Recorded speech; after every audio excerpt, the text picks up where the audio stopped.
Selamat datang di channel Great People Indonesia. Sebelum kita nonton videonya, jangan lupa subscribe, nyalakan lonceng, like, komen, dan share. Selamat menyaksikan. Warkop atau sebelumnya Warkop Prambors adalah grup lawak yang dibentuk oleh Nano Mulyono, Rudi Badil, Wahyu Sardono, Kasino Hadiwibowo, dan Indro Joyo Kusumonegoro. Nanu, Rudi, Dono, dan Kasino adalah mahasiswa Universitas Indonesia, sedangkan Indro kuliah di Universitas Pancasila, Jakarta.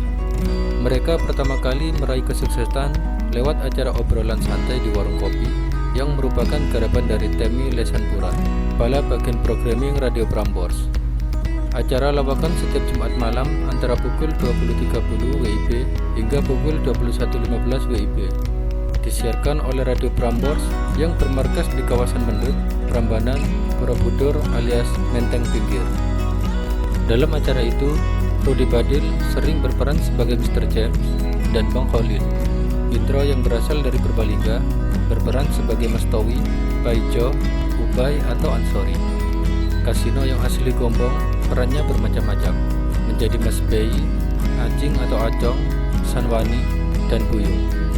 Nanu yang berasal dari Madiun sering berperan sebagai Poltak, sedangkan Dono sendiri hanya berperan sebagai Selamat. Ide awal obrolan Warkop Prambors berawal dari senior di Radio Prambors, yaitu Temi Lesanpura. Radio Prambors meminta Hariman Siregar, yaitu mahasiswa senior UI, untuk mengisi acara di Prambors. Hariman pun menuju Kasino dan Nanu, sang pelawak di kalangan kampus UI, untuk mengisi acara ini. Ide ini pun segera didukung oleh Kasino, Nanu, dan Rudi Badil, lalu disusul oleh Dono dan Indro. Rudi Badil yang semula ikut Warkop saat masih siaran radio, tak berani ikut Warkop dalam melakukan lawakan panggung karena demam panggung. Dono pun awalnya saat manggung beberapa menit pertama ngocok dulu, karena masih malu dan takut. Setelah beberapa menit, barulah Dono mulai ikut berpartisipasi dan mulai kerasa, hingga akhirnya terus menggila hingga akhir durasi lawakan. Warkop pertama kali muncul di pesta perpisahan SMA 9 Jakarta yang diadakan di Hotel Indonesia. Semua personil gemetar alias demam panggung, dan hasilnya hanya bisa dibilang lumayan saja, tidak terlalu sukses.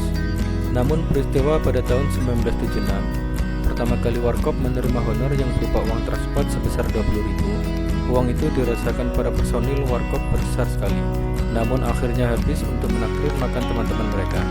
Berikutnya, mereka manggung di Tropicana. Sebelum naik panggung, kembali seluruh personil Komad Kamib dan Panas Dingin. Tetapi ternyata hasilnya kembali lumayan.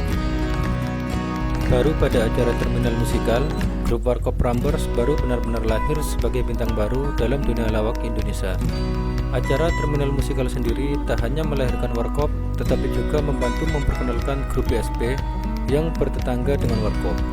Sejak itulah honor mereka mulai meroket, sekitar 1 juta rupiah per pertunjukan atau dibagi 4 orang.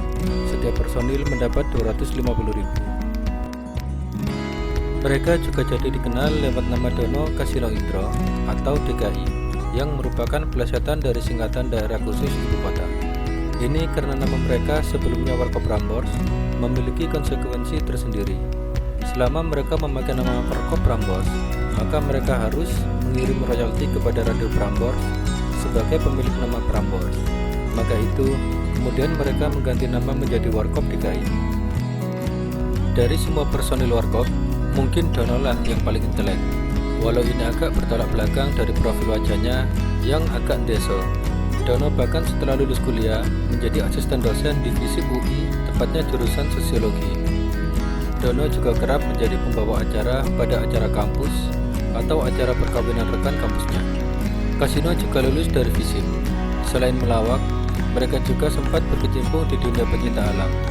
Hingga akhir hayatnya, Nanu, Dono, dan Kasino tercatat sebagai anggota pecinta alam Mapala UI. Setelah puas manggung dan mengobrol di udara, Warkop mulai membuat film-film komedi yang selalu laris ditonton oleh masyarakat. Dari film lah para personil Warkop mulai meraup kekayaan berlimpah, dengan honor 15 juta per satu film untuk satu grup. Maka mereka pun kebanjiran uang, karena tiap tahun mereka membintangi minimal 2 judul film pada dekade 1980 dan 1990-an.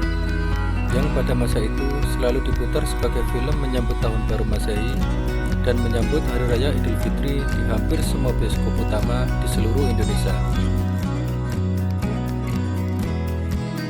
Pada era televisi swasta dan menurunnya jumlah produksi film, Warkop DKI pun lantas memulai serial televisi sendiri. Serial ini tetap dipertahankan selama beberapa lama walaupun Kasino tutup usia pada tahun 1997. Setelah Dono juga meninggal pada tahun 2001, Indro menjadi satu-satunya personil di Warkop, sedangkan Nanu sudah meninggal tahun 1983 karena sakit liver dan dimakamkan di TPU Tanah Kusir, Jakarta. Kelebihan Warkop DKI dibandingkan grup lawak lain adalah tingkat kesadaran intelektualitas para anggotanya. Karena sebagian besar adalah mahasiswa, maka mereka sadar betul akan perlunya profesionalitas dan pengembangan diri kelompok mereka. Ini dilihat dari keseriusan mereka membentuk staf yang ditugaskan membantu mereka dalam mencari bahan lawakan. Salah satu staf Warkop ini kemudian menjadi pentolan sebuah grup lawak, yaitu Tubagus Dedi Gumelar alias Miing Bagito. Saat itu, Miing mengaku bahwa ia ingin sekali menjadi pelawak, dan kebetulan ia diterima menjadi staf Warkop. Kerjanya selain mengumpulkan bahan lawakan, melakukan survei, kalau perlu melakukan pekerjaan pembantu sekalipun seperti menyetrika kostum para personil Warkop. Ini dilakukan Miing dengan serius, karena ia sadar disinilah pembelajaran profesionalitas sebuah kelompok lawak.